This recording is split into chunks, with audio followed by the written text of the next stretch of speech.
So let's look in more detail at dirty talk proper.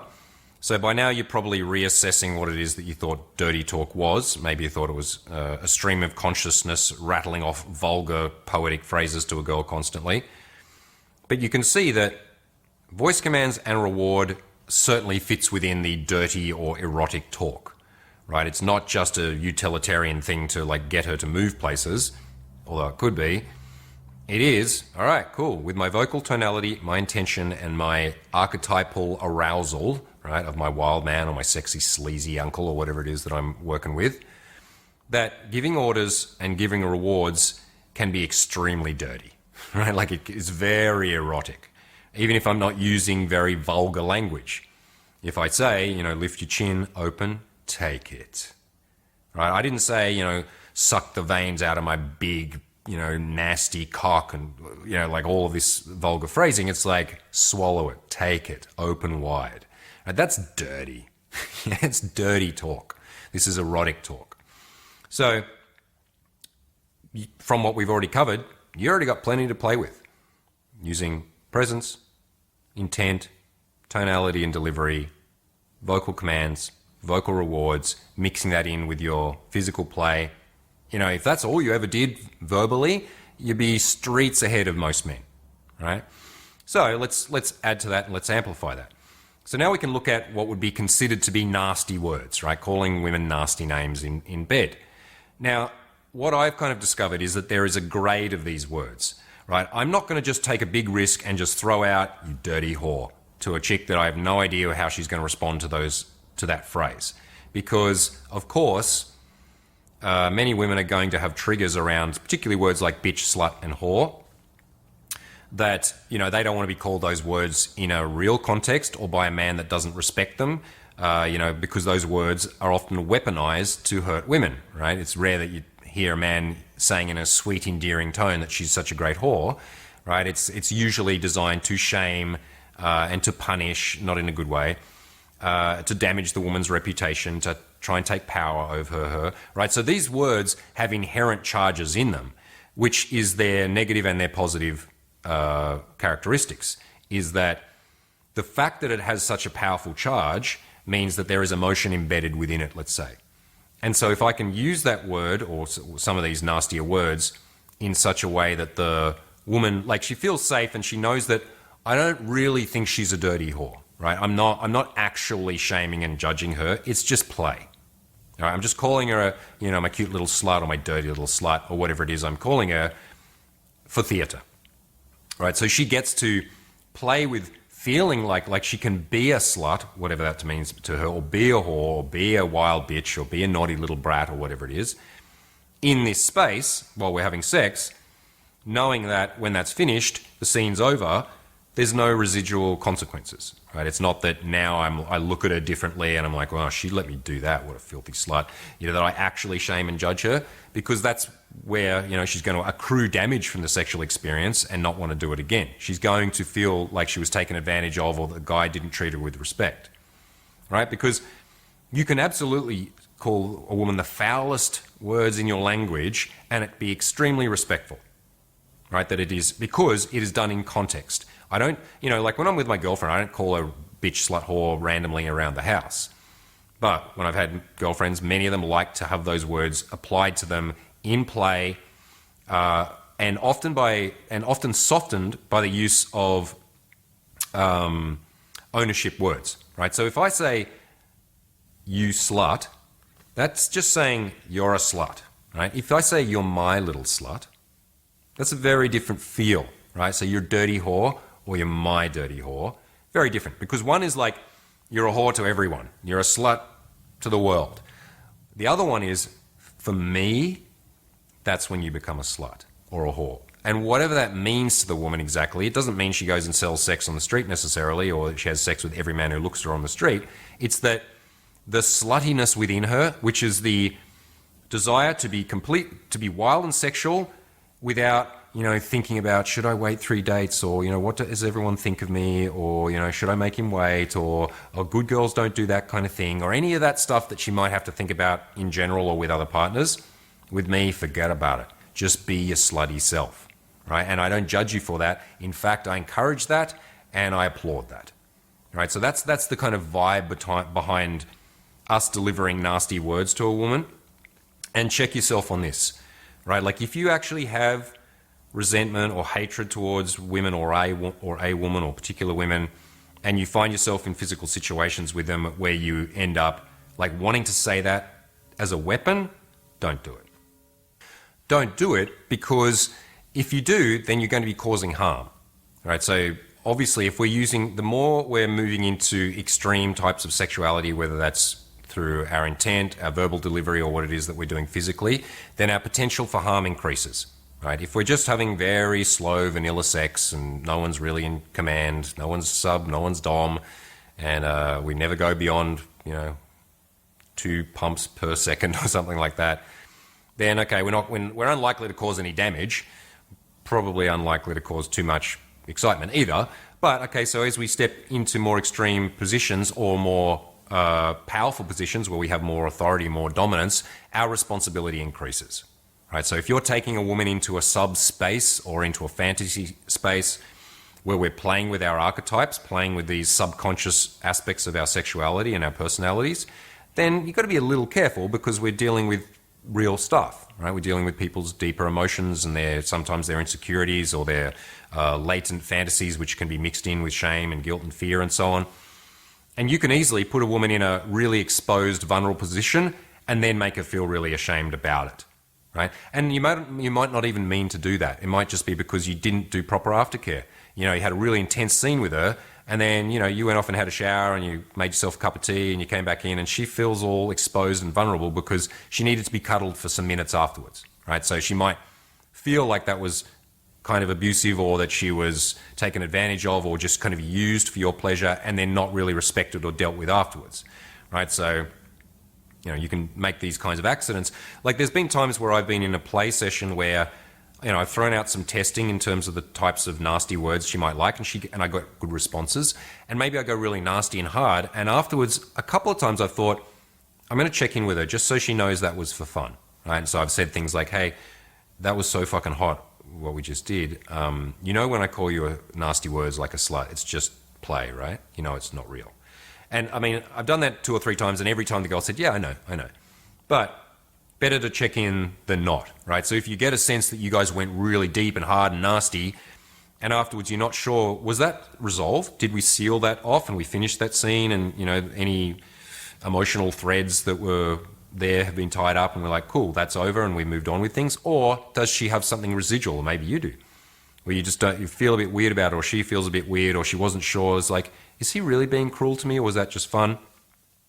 Better to just have that little phrase, have that little conversation with her, because then she knows, like, oh, when I'm doing that stuff with him, we can call each other whatever. He can call me the nastiest names in his language, with absolute ferocity, with a look in his eye like he wants to kill me, and it's all a game, right? And then we can enjoy the fun of the game. Then she can enjoy being the victim, or being hunted, or being ordered around, or being used in a really good way for the man's pleasure, and vice versa. And then it's sealed off and we finish the game and we're back to being our, respectful couple that values each other as human beings, not just as fuck toys. Cool, then it's going to have a really, really powerful effect. So when I'm first introducing naughty, nasty words to a girl, I grade them like this. So you could think of them as like an escalation ladder of nasty words. So the first ones that I'm going to be using are using these words: naughty, bad, horny. Right? Pretty much, something like that. So, of course, I need to add something to that. So I'm like, if I say, oh, my naughty girl, or you're such a horny little girl, right? Or bad girl, or you've been bad and you need to be punished, right? So these are pretty soft, right? It's not an insult. It's not really nasty. I'm just calling her nasty, naughty, horny, dirty. These kinds of adjectives which imply the dirty talk and the nastiness of the sex without giving her a label that says you are a bitch or whatever it is, right? So I test those ones out first, and usually the response is really good, right? So I bend her over, and that would be often done as a reward. Bend her over and like take her hair and pull her back, and I go, my naughty little girl, you need to be punished, right? Or, my sexy little thing, my pretty little nasty chick or whatever, right? So I'm using these softer, semi-charged words as tests, and then I see, okay, she gives me like eyes, or she like purrs, or she says, yes, I'm that, or she says, no, I'm not that, right? You're a bad little girl. No, I'm not. Means that's not her saying, don't call me bad. That's rude. It's like, I'm pretending I'm not a bad girl, but I really am a bad girl, but I'm also a nice girl, and that's part of the role play. All right, cool. So we can start with those, chuck them out, test, note. Sometimes, girl gives nothing back, and it might be a sign she just doesn't like talking in bed at all. Okay, some girls like that. They don't want to talk. You throw out a few tests, you get silence in return. Okay, maybe forget about it, except in terms of, I'll never forget vocal commands. Even if she's not very communicative, I still need to be able to tell her what to do, where to go, how to do things, and to give her rewards. So at the base, I will still have those. I might not do them as often. I might use them when it's more particularly important that, I'm to reposition her, for example, like I'm behind her and then I pull out and then I sit down, I say, sit on my cock, right? Instead of trying to like silently move her to show her which position I want her to do. It's like get on top of me or sit on my cock. Very simple. It's not really dirty talk. It's not a dialogue. It's a command that's going to make the sex better. And then I give her an indication that I like that. That's it. Or just a moan or something. Okay, cool. Still has this basically the same effect. It's just that you're noting that this girl isn't very talkative in bed. Fair enough. Another one will be. Now, moving up that escalation ladder of nasty words. So we have our dirty, horny, nasty, naughty adjectives. The next level up would be the word bitch. Now, like in Eastern Europe, often when you hear the word bitch, people interpret that as prostitute, right? So I've called girls my sexy bitch, for example, in another country, and that's really, really hot. And then I've done that in Ukraine, and I've had girls say, I'm not bitch, I am slut, or something like that, where it's like, I'm not a prostitute, and that's what bitch means to them, right? So, okay, so you might need to be aware of what does the word mean to people. But in general, bitch, what does it mean? It can just mean a sassy, naughty, sexy girl, right? Or it could be a real insult, right? You fucking bitch. Okay, I might be weaponizing it in a situation. It has a very different meaning. So it has inherent charge because it can be used as a weapon. But when I'm using it in a more playful or fun way, then it has a sexy effect. So usually what I do when I'm starting to move into these harder words, bitch, slut, whore, for example, and so just to finish, so it's like bitch is level 2, level 3 would be slut, and level 4 would be whore, or any other like really vulgar identifying phrase like fuck toy or fuck hole or cum dumpster or something like that, right? Like those are quite vulgar phrases, and I do use those sometimes, but that's when I wait till that's where we're in a really nasty state together, like where it is all about holes and cocks and bits of meat, right? Then I might call her my little fuck hole, or that's my sexy cum dumpster or something. Yeah, okay, I might do that sometimes, but you can see how that's a way bigger jump from my naughty girl, right? So in this way, you don't just throw out the most extreme thing hoping for a home run, because the girl it could be the end of it. She's like, what did you just call me? Or just feel really insulted because it's so out of context, so out of, it doesn't make sense yet in the play, or maybe it never wouldn't make sense in the play. So you're aware of those levels. But the interesting thing we can start to do with these words is we can soften or intensify them depending on how we combine them, right? So if I just say bitch to a girl, I mean, that would be kind of odd, right? But if I said my bitch, that's better. If I said my sexy bitch, that's a good one. Like I use that a lot as my test to kind of move into the next grades, right? So I've gone naughty little girl, something, a little bit later, and I'm getting her to dance for me, or she's riding my dick or something. I'm like, fuck you, sexy bitch. That's clearly not an insult, right? That's clearly whatever sexy bitch is, it's a good thing. And she gets to feel like a sexy bitch, whatever that means to her. Okay? Now I can even soften this much more by saying my little bitch, or my cute little, right? Or my pretty little. Right? So using these endearing, softening terms means you can create this kind of mixed messages thing. If I use the word slut, for example, and I say my perfect princess slut, right? Or my little angel slut. I'm mixing the really soft word angel and the really hard word slut, and so it has a kind of cuter feel to it, right? So I can shave the edges off the harshness and make it much more of a private, cute thing between the two of us. And when I add the word my or mine, right? So she's only my slut. She's not anyone else's. Fuck them. When you're with me, you're my angel little whore, right? My little anal princess, yeah, or my adorable sweet whore, yeah, or my perfect fuck toy, right? So all of those, like I would recommend using those types of things much more often than I would you dirty whore, right? You fucking slut. Like, it would be rare for me to go that hard. I would usually only do that if we're in like a harsh role play of like where she's playing a prostitute, for example, or where she says things like use me or do what you want with me, or like when I've thrown something, I'm like, you're such a little slut. She's like, yes, I'm your slut, right? Like, and some girls love to do that. They respond immediately, they throw it back, and they want to hear the words and they want to say them. Yes, I'm his slut. I'm your slut. I belong to you. I'm all yours, right? Like this belonging to the man thing again is all related to this, like, to her self-esteem, right? It's like, if I belong to a man, and it's not like, you know, obviously she's free, she's not my slave, but she's choosing to feel like she belongs to me for this night, week, month, whatever.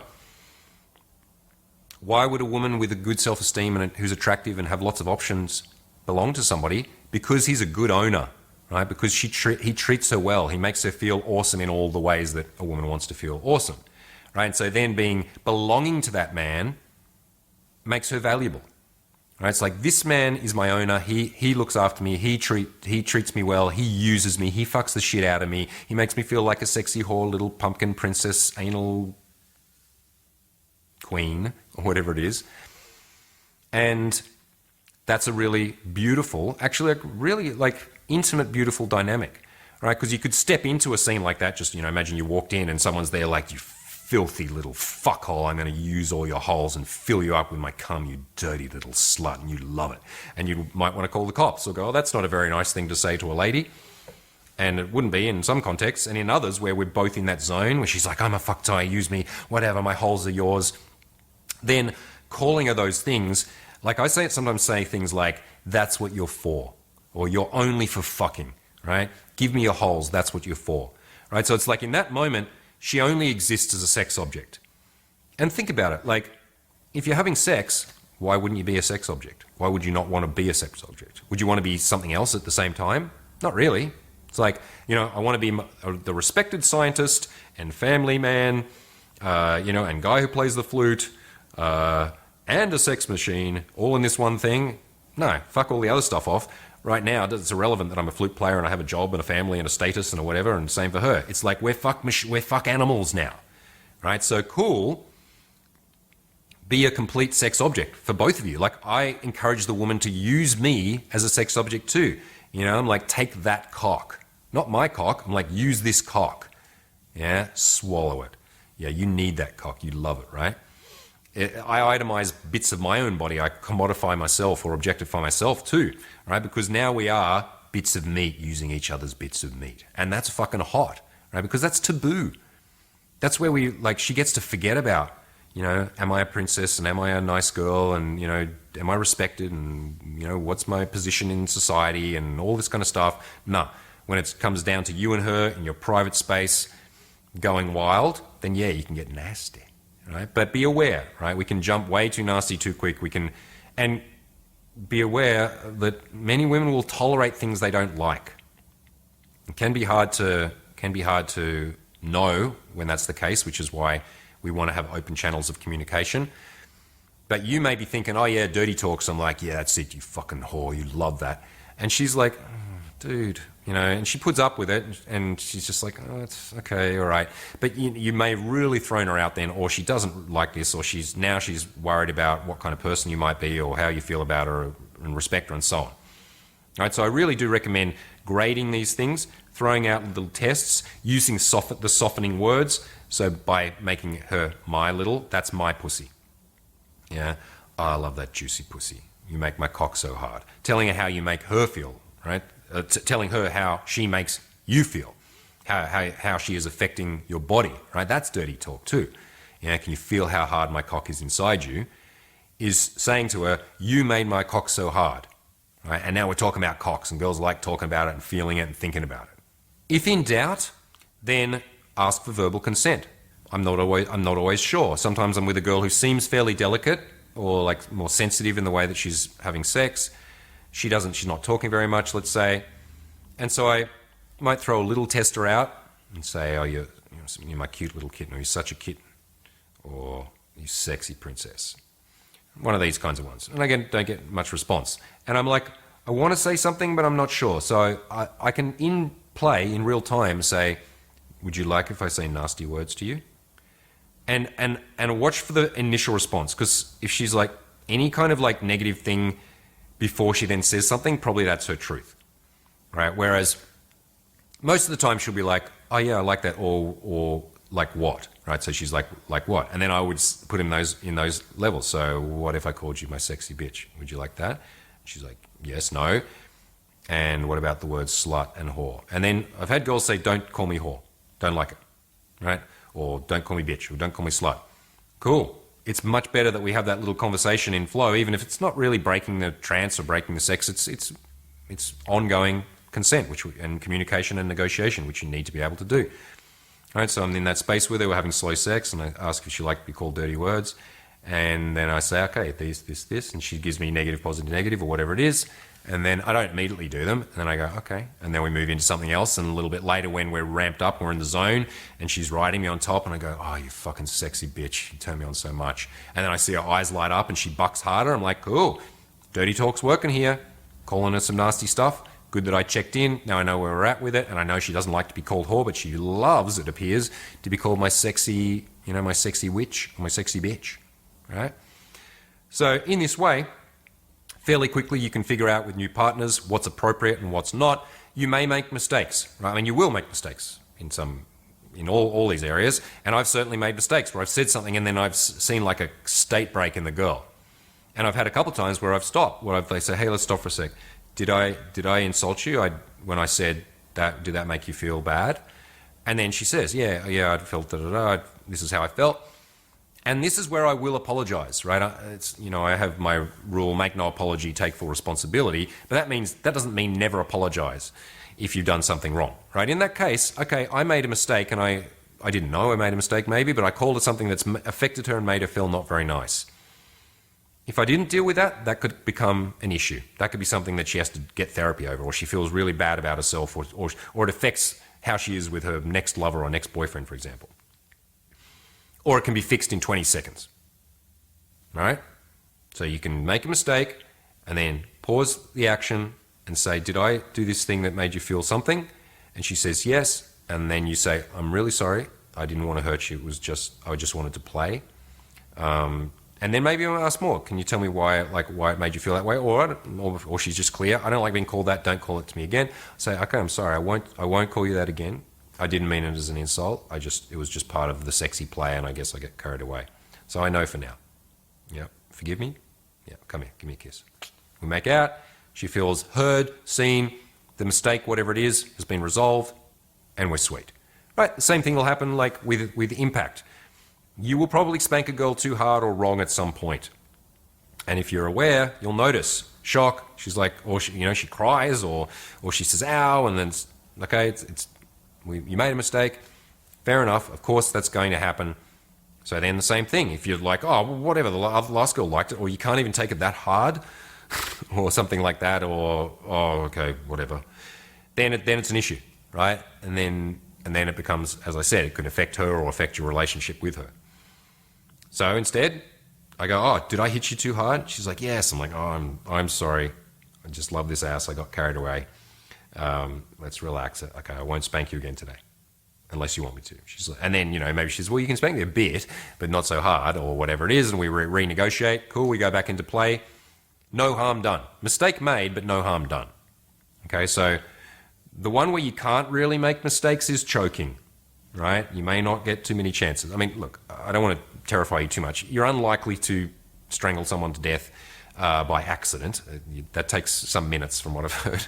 But, if you put your claws in, you're not conscious, and you start crushing into the windpipe, it's going to feel awful, right? And could be dangerous. So that's the one thing, and I know I repeat every time I mention choking and in the choking module, because I have to, because it is dangerous, right? Anything where, and also putting the neck collar around the throat. Like anything where we're constricting around the neck is potentially very dangerous. So we absolutely cannot afford to make any major mistakes there. I mean, like if it was a little bit, this side was a little bit more than that one, that's not going to do any major damage. It just might feel a little bit uncomfortable, in which case, okay, we need to readjust, but we need to be really precise with that. However, for every other thing that's going to happen, yes, you'll make mistakes. And in this way, if you were too rough or you said something that was too rough, these things can be resolved. And by a mature man who doesn't let his sexual ego or, arrogance get in the way of things, these can actually be bonding experiences in and of themselves, right? You can make a mistake. I mean, I came too quickly, let's say, and I try and shamefully hide it, then it becomes something that separates us. Whereas, I've talked about this before, whereas if it's like, well, you turned me on so much I just came, I'm gonna need some time to recover before I can fuck you again. The mistake of coming too quickly can be something that's like, it's like a sexy moment between us, and it's something that now I'm not hiding the fact that I'm not a machine, and that sometimes I might come quicker than other times because I'm not a machine, right? And then I explain that, and then she doesn't feel weird about it, and she doesn't think that it's because she's fat or I'm gay or something. Then cool, not only no harm done, because we can fuck again, right? In 30 minutes or an hour or tomorrow or whatever. No harm done. And I've shown her that I'm confident enough to make a mistake and for it not to be a big deal, right? That's a very sexy quality in a man in general, is the man that generally has command of things in his life, but then when he makes mistakes, as all people do, he's willing to admit them, laugh at himself, learn from them, adjust, and get better. Right? Whereas the arrogant man can't do that. He is locked in his position by the fact that he is front-facing as, I already know it. And if I made a mistake, it wasn't my mistake. It must have been your mistake. The mistake is that your ass is not correct in the way that it receives spanks or whatever, right? I blame her for the thing that is actually something that I did. Okay, so you can start to see how dirty talk, voice commands and rewards, communication and negotiation all fit within, the same broad umbrella of sexual communication, and one thing can blend into the other, right? It can start out as commands, and then I might notice that her response to the commands is that she gets triggered in some kind of way, and so I need to shift into more of an aftercare or a negotiation to, I can't be committed to, well, I'm doing my command, reward, but she's like, command, oh, I feel weird. Oh, okay, well, we'll have to deal with it. What's happening for her that made her feel weird and not in the zone anymore? So I might need to move into some of this kind of conversation, right? Or she gives hints or new directions that she wants to take things in. If I'm like, come over here, and she's like, why? What are you going to do to me? Right? I have to change now, right? Whatever it was that I was about to say, I have to respond to her. Because she's amplified it. She's like, I've given the command, and then she's put a little bit of bratty resistance in order for me to escalate the play, right? Because I've said, come over here, and she's like, yeah, I'll come over, but do something naughty to me. Why? What are you going to make me do? And then I amplify that. I'm like, I haven't decided yet, but I want to eat you first. Come here, little bitch. All right, okay, now, because her response to me shifted it into a bit more dirty and nasty, so then I matched her and made it a bit more dirty and nasty as well, right? If I was to say, come here, and she's like, that's a different thing. If I then said, come on, you little bitch. No, because she's being like a little bit cutesy little girl bratty because she probably wants me to come over there and convince her, right? I'm going to come over there. You're not coming to me? Okay, you know what's going to happen. All right, so I come over and I essentially dominate her. And I say, you're supposed to do what you're told, and now I'm going to have to spank you, right? And I'm doing that in the kind of cute, soft, sensual dominance way, as opposed to the nasty authoritarian way, right? So the secret of dirty talk is that it's a dialogue, right? It's not a monologue. It's not you just saying lots of rude, nasty, vulgar things to a woman. It's that if she's not going to start, then you do. You throw things out. You see how she responds to it. Doesn't give much response. Okay, we just keep it as a utility tool for commands and rewards maybe. She responds in kind. Cool. She's in the same zone. She's like going, okay, cool. I'm in your play, whatever it is. I'm responding, and I'm going to let you lead it. Or maybe she kind of hijacks it in a way and throws in her own angles and adds a bit of brattiness or a bit more sexiness, or even, jumps up levels, right? I've had at times where I say to a girl, "You're mine," and she says, "I'm your little girl," right? Or "I'm your pretty little slut," right? She's the one that says, she's waiting for opportunity to tell me how she wants to be addressed, right? So I just gave her the little thing, "Oh, that's my pussy," and she says, "Yes, that pussy belongs to daddy." Right, so she's added that extra stuff in there that I didn't add in. So I know I'm daddy, apparently. She wants to call me daddy, and the pussy belongs to daddy. Cool, we play with that. You're going to be daddy's sexy little slut? Yes, daddy. You're going to give me everything I want, aren't you? Yes, give me that pussy. Okay, cool. That's the vibe that we got into because the dialogue and the exchange between us led us there. And that's the vibe that that whole play may settle within now. It's that. Or, I decide that we set up an actual scene. We're doing a scene where I'm a stranger that breaks into a house and threatens that if she doesn't suck my cock, she's going to get killed. And we set up that kind of role play.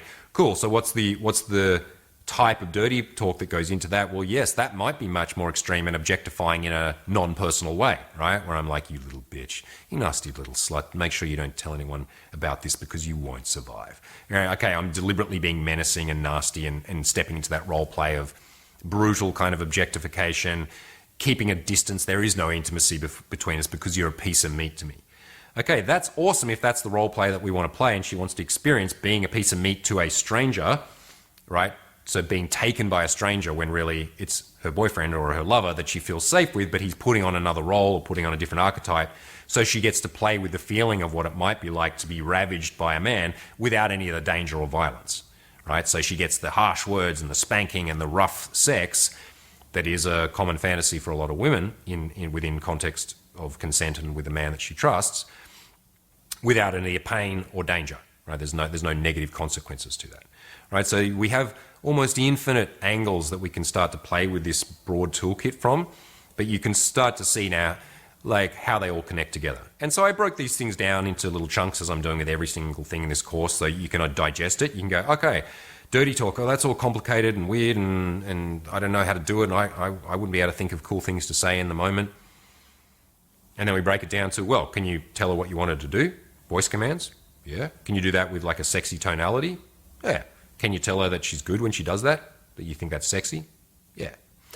And keep in mind this. What is the greatest verbal reward that you can give a girl in the English language at least? I'm not so sure how it translates. But in the English language, it is this reward. Good girl. Those two words, good girl. Now that can kind of be a sick thing when you start to think about the implications of what that means. Why would it be so erotic for a woman to hear the words good girl? Because you think about like, when did a woman hear that in her life? It was usually in childhood, and it was often to do with her father or an authority male figure. Right? So being called a good girl is when she is a girl pleased an authority figure, usually her, let's say her father or father figure, and he decides if she's good or bad. And for women to be good is a really important thing. Like you think about boys growing up, it's less so important about whether they're a good boy or a bad boy, more important whether they win and succeed, right? So like competition, succeeding at all costs is often something that's kind of conditioned into males. So whether or not they're good or bad, within reason, is less important, right? So boys can kind of get away with more ratbag behavior because they're not expected in general to be so good. With a woman, of course, depends on her culture, depends on her upbringing, but very common that her virtue and her niceness and her sweetness and being a good little girl is the thing that she's encouraged to do, right? And if she does anything bad, that means maybe she's not a good girl. The problem is, as she grows older, she realizes she's not a good girl. She's a human, right? So she's not good and sweet and innocent and perfect and lovely and doesn't want dicks all the time. No, she may be those things. She's sweet and lovely and all that stuff. That's part of her personality. But she's also selfish and dirty and horny and a brat and, manipulative and wants random dudes' cocks and all sorts of other stuff, which doesn't fit under the good girl that the father might say to her. So often women have to live in this bizarre dichotomy where They have to present to the world that they are a good, sweet virgin princess or whatever, and hide all the rest of it, all of the other realities of them as a sexual animal or as a human being who has flaws and selfish desires like everyone else. So when we take these two simple words and put them into play in the bedroom, they really can act like nuclear explosions. Like the effects of those words, good girl, dropped at the right time, are often orgasmic or pre-orgasmic or just send women almost over the edge. Why? Well, maybe we'll never know the exact why, but my theory on it comes down to this challenging of commands and rewards and making her feel better about herself the more that she's doing for you. It also obviously ties in with some, let's say, subconscious maybe daddy issues or, authority issues where she needs the validation and the acknowledgement of the male father figure, right? She needs him to say that she's a good girl, even though he knows that she's not always, right? So the way I play that out often is, I'm getting a girl to do something nasty and extreme, deep throat me or take it in her ass or whatever it is. And, I've gone pressure, maybe that's multiple orders, or I'm getting her to do something more extreme or to swallow deeper or whatever. And then as she's, regurgitating my dick out of her mouth, gasping for breath, then I deliver it. You good girl, or you're such a good girl, right? You're doing the right thing. You're performing for me. Daddy loves you, right? And all those bad things that you just did are forgiven, right? Because I'll sometimes use it in that type of play as well, where it's like, she's a bad girl because of whatever she did. I make it up. Okay, she was late or she slammed the door or whatever minor infraction I invent. And I tell her that she's going to have to be punished for that, right? So cool. I bend her over and I give her a spanking and I tell her to count to 5 and the 5 big ones. And after that, then I say, did you learn your lesson? She's like, yes, Daddy. Are you going to do what you're told next time? Yes. Okay. So you're still my good little girl, aren't you? Yes, I'm your good little girl. Okay, that's my good kitty, right? Pat the kitty. And then I can't exactly explain it. It's not, I don't have these desires. It's not my thing, but I've seen it so many times, that it appears to be a very common, let's say, fantasy scope that many women are into, right? Most people have daddy issues. We'll talk about that in another video, but it's not just about like women who had a really bad father. Not that. It's like we look for all sorts of things in father figures, and whether they're our biological fathers, and if we didn't necessarily get them, or we didn't get them in a way that we wanted, or we got them in a way that was unexpected or too early or too late or something, we may then go and look for mentors. Men often do this. I did this. Went out, found male mentors to act as father figures in some sense, to teach me things, to make me understand what it is to be a man, to help me grow up. Okay, and so a woman might be looking for a father figure in the bedroom in a sense, right? Someone that maybe she didn't have all the things she needed from her father, and so there's this erotic association with a father figure that can give her fathering elements such as care, discipline, praise, challenges, looking after her physical well-being, caring about her and so on, right? So these are all fathering elements that she may then look for in her lover, and they can get blended in with the sexual. And sure, this can get all weird and Freudian, and some people might not want to deal with this at all. You're like, I'm not calling anyone daddy and having anyone call me daddy or whatever. That's all too freaky and weird. Fair enough. You don't have to. I'll happily do it for you. But know that there are so many women, it's not all, but it is so many, that love this, really. It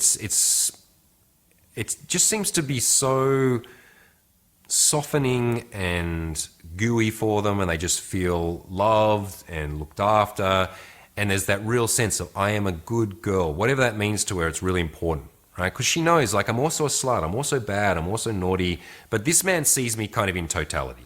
He saw my bad sides, and he punished me for them, and he doesn't judge me for them, right? Like, he's not taking it out of the bedroom, he's not trashing her reputation, he's not shaming her, he's just like, oh, you did naughty things. Well, naughty girls get punishments, whatever those punishments are, and then after the punishment, she's forgiven.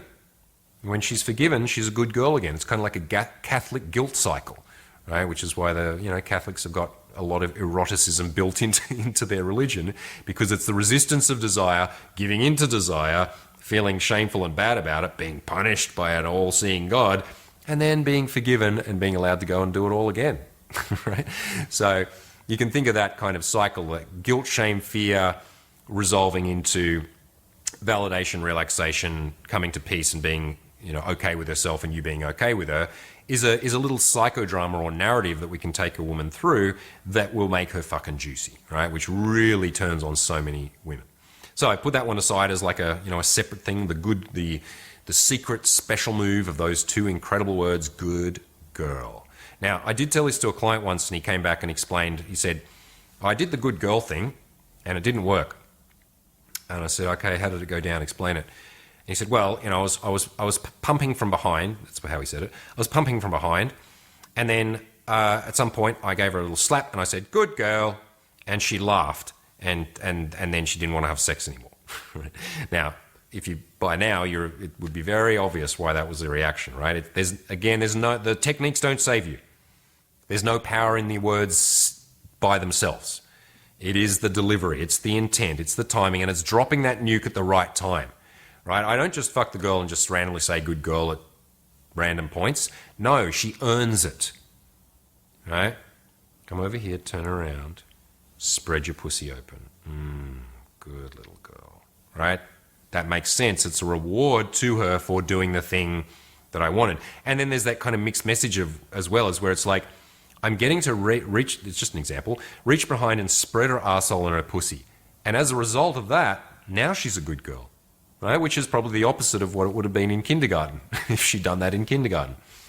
So you get to, in some cases, rewrite what good and bad is for her, right? She gets to do things that she maybe with other people wouldn't do because she feels like that's shameful and slutty and dirty, and that's what a bad, dirty, naughty slut girl does, right? Good girls don't do that, but in my world they do. In my world, good girls do all sorts of nasty things, and that makes them even gooder girls, right? So you can attach this phrasing to almost any trigger point within sex that makes sense, and it will have an effect. Now, if I just do it all the time, everything she does, good girl, good girl, good girl, loses its power. Like using profanity. You drop a fuck occasionally and it's powerful, and then someone who uses fuck every second word is an Australian and it doesn't have any power at all, right? It just becomes part of the words. So be aware of that I've got, I think of it like I've got my, my special fucking weapon in the back of my pocket.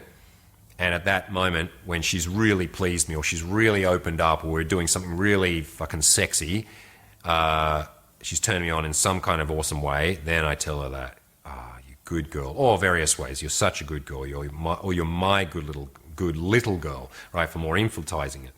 Or you naughty little good girl, right? So I can mix messages it as well. Right, so there's all sorts of variations I can do, but this, I guarantee you, holds within it profound power into the female sexual psychology. And once you start investigating this as well, like it's like like breadcrumbs, right? Where there's an implication there, right? Because when I first figured out, I said, good girl, I can't even remember why, and the girl really liked it. And she told me afterwards, she said, when you said good girl, that turned me on so much. And I was like, okay, cool, I'll say that to girls. I didn't know why. I didn't really think about it too much. I was just like, all right, that's something I'll say to girls. But over time, it started to, and many, many aspects, when I find, just the idea of submission in general. It's like, okay, girls like to submit. Yeah, fair enough. Why? What do they get out of that? I don't want to be tied up and beaten. Why do they want to be tied up and beaten by me? Starting to, dive deeper into the empathetic understanding of what's going on for a woman, trying to understand what it might be like to be a woman, trying to get inside her desires and her triggers, and to start to understand, what would it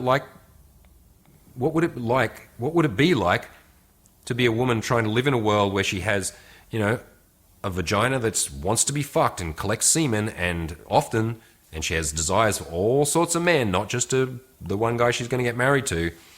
And, she masturbates and thinks about pirates coming in and ravaging her and all sorts of stuff. And if you completely miss that, or you're afraid to ask about it, or you have no interest at all in what's going on for her, then you're going to miss broad aspects of sexual mastery. Right? You can't become a master lover by just the things that you do. Right? It's like it happens in conjunction with a partner, and it's not just about the physical things that we're doing to or with each other. It's about the depth of our psyche and our desires, our eroticism, mixed in with lots of other things like fear and shame and guilt and taboos and forbidden desires and so on. So the great lovers, male lovers out there, are the ones that try to understand that, right? Try to get inside the head, the heart, and the sexuality of a woman and try and figure it out, right? So, and that's what I've been doing for a long time, and I've given you some ideas here. You know, I just gave you some of my theories on why the good girl thing exists. And I've talked to lots of women about that as well. I've asked them, you know, about their daddy issues or why they like to call me daddy, for example, and I'll get different answers. It's not all the same thing. And that's excellent, right? Like that's this kind of post-sex interviews, let's say, or discussing sex outside of sex is really important to be able to do with your partners. I don't recommend doing it on the first date before you've had sex, and some guys think mistakenly that in order for a date to go well, I need to bring up the topic of sex. I need to talk about sex so that she gets horny and turned on. Nah, not really. Like sometimes I do that, but it's usually only in the context of telling her about a BDSM course or learning Tantra. Like I'm talking more in kinds of academic terms. Sometimes I'll talk about sex with a girl I haven't slept with yet. And yes, that will like trigger her interest when she knows that, okay, I teach this or I know this stuff that she hasn't heard of. But I'm not talking about it like, so, heard of BDSM, 50 Shades of Grey? Yeah, well, I know a thing or two. You know, no, it's not like that. It might just come up in more kind of casual conversation, and then she's like, oh, you do that? I'm like, yeah, I've been studying that for a long time. And she notes then, she's like, oh, I want to try that. But I'm not trying to like go, yeah, I'm the BDSM guy. But after sex or with a partner that I'm seeing multiple times, so I really want to get better at it, sometimes, okay, you have a one-night stand and it's okay, and I'm like, well, I'm probably not going to see her again. We don't need to sit down and figure out what did and didn't go well and how we're going to improve that, because we're not. We're just not going to see each other again. But cool. I want to improve upon this. I want to know this woman better. Then I often talk to them after sex. You know, maybe we're cuddling and in the afterglow, once we've all recovered or we've had a shower or something and we're chilling, then I ask questions. I don't ask questions that are trying to lead her to say, yes, you're the best and that was so amazing. Like saying, did you come? How many times did you come? Was that good? Did I do it better than your other boyfriend or whatever? No. I'll ask other types of questions. And first, maybe I'll say that was fucking hot, or I really loved that part. When I was bending you over the fireplace there, like that drove me fucking wild. I'm going to be thinking about that for days. What was some part that you really liked? And then was there anything that you didn't like or we could improve on? Because I want to know. I want to improve things. Right? And that gives her permission. Instead of saying, did I eat your pussy good? In which case she thinks I better say yes, because otherwise his ego is going to be hurt. Instead, if I said, you know, how could I have licked you out better, or show me how I can improve, or sometimes like if I don't think the girl came, I might say that. I said, I don't think you came in this session, did you? And then that gives her permission to say no, right? And sometimes she might be surprised. She's like, yeah, I came 5 times. I'm like, oh, okay, I didn't notice. Next time you're coming, can you like squeeze my hand or something so I know, so I can just feel what it is for you? Because I want to know what her responses are when she orgasms. Some girls, it's very obvious, like, you know, shaking and curling toes and vibrations and all sorts of and squirtings and so on. And other girls, you don't notice. She's just there like, and she came and you're like, what? When did that happen? Okay, so, but I want to know if I'm with a lover regularly, what is her orgasmic response like? Because I need to be able to replicate it. I want to know that, oh, we're building up. She's at 90% now and I didn't know because she's not very loud or something. And therefore, maybe I'm going to adjust my pace. I'm going to put more pressure and hold it in there so she can orgasm, or I'm going to fuck harder, or I'm going to add something to her clit or whatever. In that way, okay, so cool, I'm getting to know her body better. Right, so me phrasing it as, I don't think you came in this session, right? And she says, oh, no. Then I'll say, okay, cool, how do you usually come when you're by yourself? Right? So she says, oh, well, I'm usually masturbate by lying on my belly and rubbing my clit.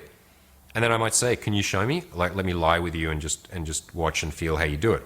Right? And so she may, maybe if that's the appropriate, she's still kind of horny, and so she starts to masturbate, and I lie next to her, and maybe I put my hand on her hand, and I figure out the pace and the timing on it. Or, she's doing something I don't quite know what she's doing. I say, okay, show me what you're doing there with your finger. And then she shows me.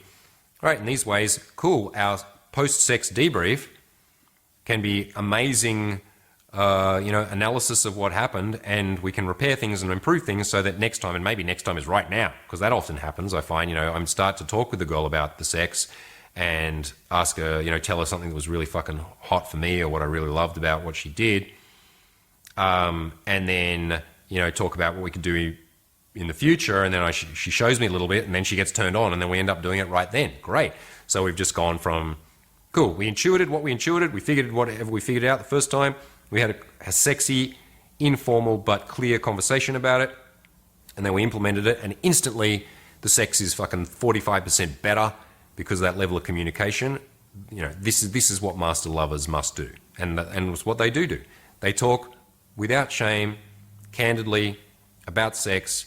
They ask the woman for improvements or advice that she can give them on how to work her body better.